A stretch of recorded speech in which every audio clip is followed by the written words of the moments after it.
This is a sight every golfer dreads, a recently aerated green. Greens aeration is a labor-intensive procedure that causes a significant, although temporary, disruption in putting quality.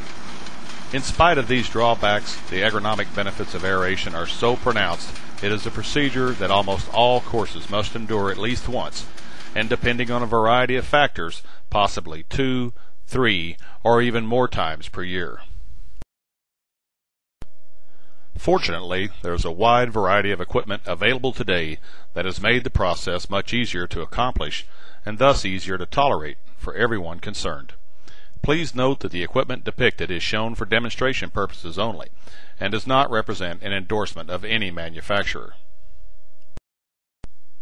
In most instances, aeration is only one part of a series of maintenance procedures, including the aeration itself, followed by core harvesting, top dressing, and dragging. The following video illustrates a recent greens aeration performed at the Cottonwood Creek Golf Course in Waco, Texas. While the procedure depicted is typical of that utilized by many courses, procedures can vary widely from course to course due to differences in equipment, available labor, and even the variety of grass used on the greens.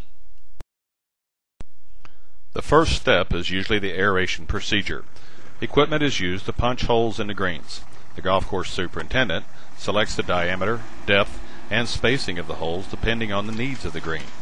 The procedure depicted here utilizes hollow tines, which removes cores. Some aeration procedures use solid tines and only create holes. Many superintendents use both types of aeration each season.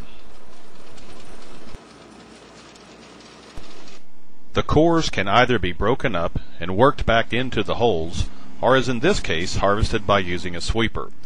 The removal of cores, once a very labor-intensive process, has been greatly streamlined with modern equipment.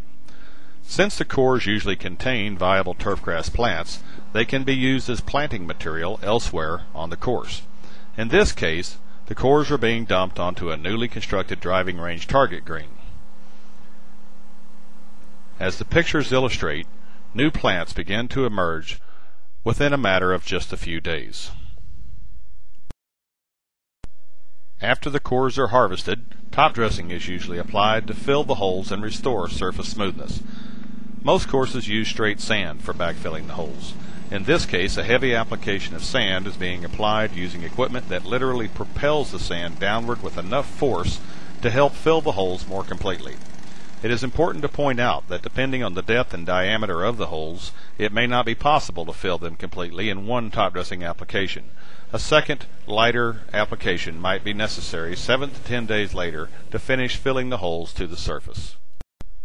Once the top dressing has been applied and allowed to dry, the surface of the green is usually dragged to work sand into the holes. A variety of drag mat types are used depending on the ability of the turfgrass to tolerate the unavoidable abrasion. Also, with so much sand on the surface of the green, many superintendents will delay mowing for 1 to 3 days following aeration and top dressing to allow the turf time to recover and to avoid damage to mowing equipment. It is unlikely that any golfer, or superintendent for that matter, looks forward to the greens being aerated. However, given the importance of aeration to healthy greens, this temporary inconvenience is well worth the effort.